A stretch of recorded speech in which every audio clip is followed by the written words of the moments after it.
One of the big things students struggle with when they transition from high school to university is that suddenly it's all up to them. In high school, you had someone sort of there to help you, direct you, keep on top of your own deadlines.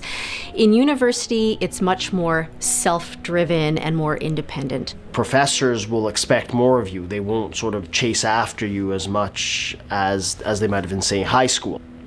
Getting an A in all your courses probably comes down to time management.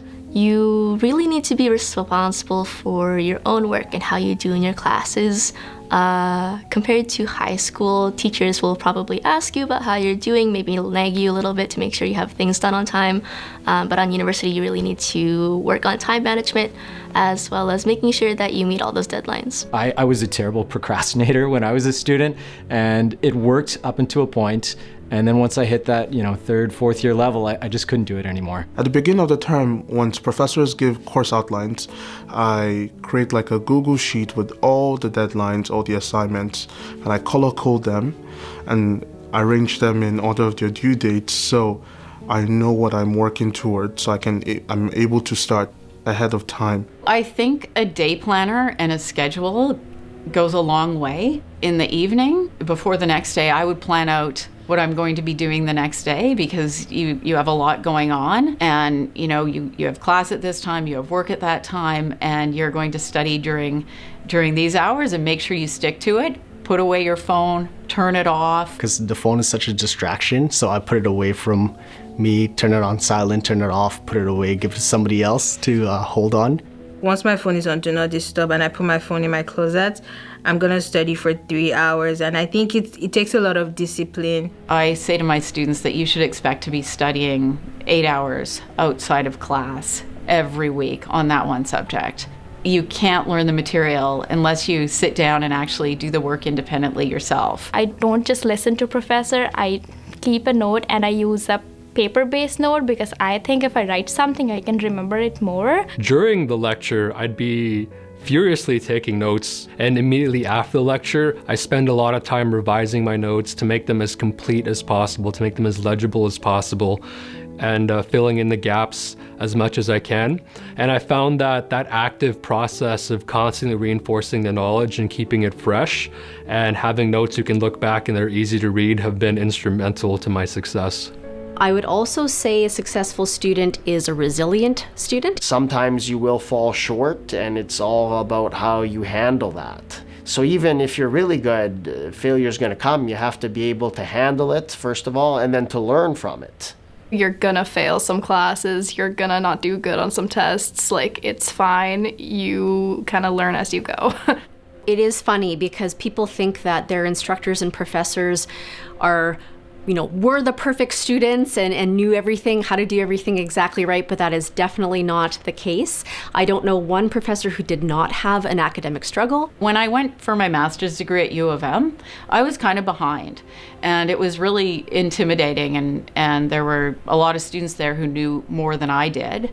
I went and I spoke with my instructor. I was intimidated to speak to instructors. There was nothing specifically scary about that person, but just all professors are a little bit intimidated by them. He was extremely helpful, and I think he was really appreciative of getting to have a little one-on-one time with a student talking about a material that he cared so deeply about. I found that professors are actually more friendly than I thought they would be. I feel like high school teachers always make it seem like university professors are on this high horse, when in reality, they're really just want to be on our level, and it's more peer-to-peer. If you treat them with kindness and respect, they will treat you with the same. Definitely ask questions in class if you don't understand some material. Your professor's there to help you, and the professors here, they're passionate about what they do. Right? They know their subject really well, and they're really excited to share it with you, so take advantage of that. Use those office hours. I know a lot of the time they're usually just not using them. Go ask questions. I am a professor and I hold office hours for my courses. They are not used very well. I barely have any students coming to me, and I wish students would come to me more. I see this so many times that the students that are struggling the most are not the ones that are coming to my office. So please come and see me. Come to my office as soon as you know there's a problem, because the further you get along in the term, the harder it is to catch up. This is your opportunity to succeed, but it's up to you to really take that initiative. Be vulnerable and be okay with asking for help. We have counseling services, we have academic advisors, we have lots of different resources to help students when they are having problems. So don't feel like you can't ask for help. The help is there for you. University can be really stressful. And so it's important for students to take care of both their physical health and their mental health. There is a wellness center at Duckworth, and there are therapists there and there are counselors there who would be happy to help you. Having a work-life balance is so important. It shouldn't just be school, because during first year, I was constantly burnt out every single week.